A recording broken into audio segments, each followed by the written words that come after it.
side of Echo. And again, late game versus early game, but for the lineup of Smart Omega, they are also up for the early game, having the Franco, and they really have to capitalize on this Franco play. Maybe the Flicker Bloody Hunt for early game. Yeah, so what we talked about in terms of what Omega needs to do and how they want to play, they exactly did it.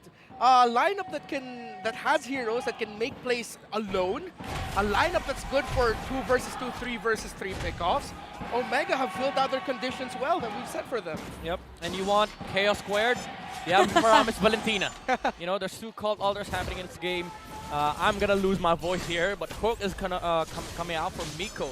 Carl TZ is gonna be delayed a little bit, but that is not gonna be a problem for the Valentina. Okay, so for Smart Omega, what we really have to focus is the Petrify spell from Luis. The difference is that for Echo, yes, they have crowd control, but a millisecond of Petrify is a big factor in terms of team fights, so they really have to look forward in that, knowing that Benedetta is the type of hero that escapes well during team fights, but this is Sanford he's up against. So we might see a 5v5 as early as possible because you want to, as much as possible, counter out the rotation. So this is the usual play. True. We will see on the bottom lane, by the way, having Franco on your lineup. So Benny Cutie is just careful on that.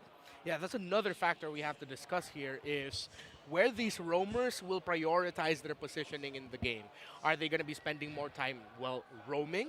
Are they going to be spending more time with their gold laners? Maybe even make some surprise rotations onto other parts of the map to throw off your opponent? Yaoi and Miko here can do so much with just a little movement, a little bit of positioning that can throw off their opponent big time. Yeah, I'm actually surprised nobody kept their eyes on the Cho because Yaoi and Miko, their most played heroes, I believe, was both Cho and Kaja. Yeah, Cho and Kaja, yeah. But they went with the Grok and Franco. It's a matchup that is quite favorable for the Grok, I would say, especially on the early stages of the game. But in terms of win condition, Franco definitely has the more useful one because there is that instant catch. He's a walking win condition, for God's sake. So I think that's what is that is what is good on the side of a Smart Omega. But you did mention that both sides can actually fight in the mid game as 5, and I feel like with Echo having this incredible power spike with the Valentina, it's gonna be difficult for Omega to hold their own. Well, actually, it's interesting to see that Echo has been forcing those plates or altitude energy shields on the top lane. So they are just preparing for the turtle team fight. And take note that the IMU here for Carl TZ is going to be that cult altar. Sanford already used his, what do you call this, bravest fighter. It does not hit, and Carl TZ is still on the turtle. Sanford, however, on 3 heroes. Reload manipulation has been laid out by Sanji like the final blow, but Echo gets the turtle, and Omega gets nothing in return. Big win early on there for Echo. Not the approach that Omega wanted to do in that sequence. A little bit messy there, but it's also a testament to Echo just messing them up. Yep, indeed messy. And again, this is the edge of having a Grok on your lineup, anti-crowd control, and you actually deal the crowd control for your team. And at the same time, it's as if Miko wanted to go for that hook, but at the same time, he wasn't able to pull that off against Sanji. So it's as if Omega is taking their time to have that Diesel power up. So we are looking forward to those set of plays. And a good thing is that when we talk about the marksman matchup at the bottom lane, things are looking good. So we might see the conversion later on at around 8 minutes of our game. This, I believe, is the fastest DHS of the league. 310 on Benecutie. Oh, on the Claude. Very quickly there that he got it. So it just goes to show how much fun and comfort Benecutie has there in the gold lane, and now he's even quickly rotating through the mid lane to get a bit of farm as well. And now, because of Omega being pick-off dependent, not with their 2 pulls, they have 2 pulls. One on the Franco, one on the Faramis. Maybe that's why they ended up going with the Grok, because usually the victims of pulls from these 2 are the roamers of the opposing team. Yeah. So now Yaoi just sticking beside walls, power of nature, doesn't need to worry about it because he doesn't get crowd control in that state. And in other moments, actually, he can be the bait for the other team. And then if there's going to be a pull from Omega, he would just go for the wild charge just to counter out the initiation. Instant don't go.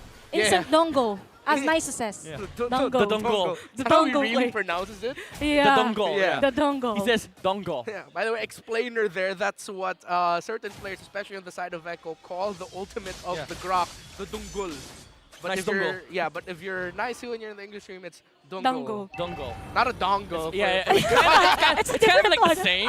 Yeah. Dongle. All right. Did you just say dongle? Okay. We might see that dongle again for this spiritual objective. All right. Yeah. It's active for Yawi, but we can see for Omega right now, they really have to consider Yeah. how Stone will use the Sanford. cult altar. Again, with the bravest fighter, Wow. zoning out the brethren of Smart Omega, and again, fundamental approach by Echo to secure that turtle. One-man zone out here, and we're getting closer and closer to sudden power spike. One team fight leading to 3 or 4 kills timers for Echo. I need to come up with a better way to shorten that. But that's what I'm talking about here. The Claude undisturbed. Fastest DHS so far. Yeah, that's... Echo can spike suddenly and surprise Omega. Yes, and this is actually dangerous for the side of Omega because it is not the usual Echo that we see. They are on a slow start, but everything is working Carl. well for their rotation. Carl, both retries has been used, Ryzen with the energy eruption. And Echo, they're just waiting for the chance here, but Benny Cutie has been pushing. On the lane, there goes the dongle from Yawi, and Keller drops as Carl Teasy goes in with his own cult altar just to get out of the tower, and Echo takes the kill. The charge was indeed wild by Yawi, setting up that kill. The dongle for a dungeon play here Yeah. for Omega. And this is something that Omega has to look forward. Again, those flicker wall charges from Yawi and Echo right now, they are slowly turning into that Echo Express again. But for Omega, what they really want is to, as much as possible, give space to Kelra. Even Luis with those backup plays, having the Petrify, we've mentioned that earlier. Now, Cartis, the good thing with this jungler, or the play that he's been doing, is since he has the lead in terms of the levels, he is aware that there is a passive advantage against the other players. But right now, take note that Luis already has the Bloodlust Axe. So we might see him to be part of the initiations and even the team fight later on. Yeah, that's a big if though, because so far I've just been seeing way more Sanford with how he's controlling lane. Quicker to clear the wave, maximizing his damage and pokes, that his presence is much more felt compared to the Benedetta of Omega. Yeah, and it feels bad for Smart Omega, dude. Like, Ryzen, his resources, it's being taken away by the Grok. Yeah, but the Grok, take note, he's supposed to give vision, but at the same time, he's able to negate the jungling pattern of Omega. Even the movement right now of Omega isn't really that nice if you're up against Echo, and the lead is just expanding for Echo on this game. It is now around to 3K. So later on, there is going to be a conversion for the side of Echo. And looking at the difference in terms of the itemization, even for, we call it an itemization we're in for Sanford, that he is aware that he needs the damage and at the same time physical defense. So leg steel plates and added the physical attack, and in an instant, the Benekute just pokes the turrets against Omega. Grok is getting condition over Smart Omega. Ryzen with the energy. Oh, the The hook. hook's there. Reload manipulation being used by Sanji, but Yawi is able to flicker out. Ryzen follows up with the Appraiser's Wrath, and he is able to get the roamer off the Orcus. But Sanford has a different idea with a flicker in onto Kelra against the Melissa. It's damage and not yet. The Controller is there, and Omega saves their own marksman. They take 2, and Echo cannot answer back. The Cartesi, he wants to fight still, but Smart Omega disengages. And look at that. After that team fight, Echo just disengaged against Omega, and there's no actually trade for the side of Omega. But these are the moments we're in. If you are Echo, you have to be mindful of those flicker initiations that are really deep on the map of Smart Omega. It is a 2-2, yes, but look at the lead. It is 1.5k gold lead, and even Sanji has the Ice Queen 1, so things might be slower for Omega if they really want to counter-engage against Echo. Oh, the dongle is there from Yawi the Grok.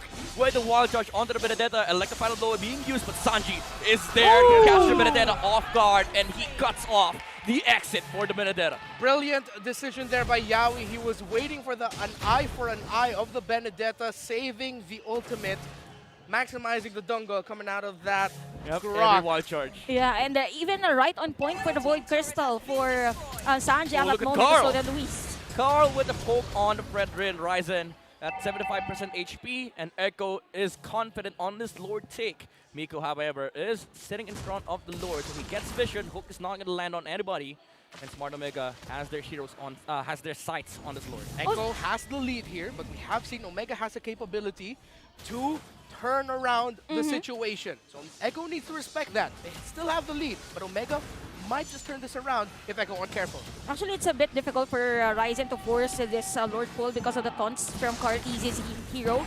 So even the slow from Sanji onto this game. Nice control by Echo, by the way, on this Lord pick.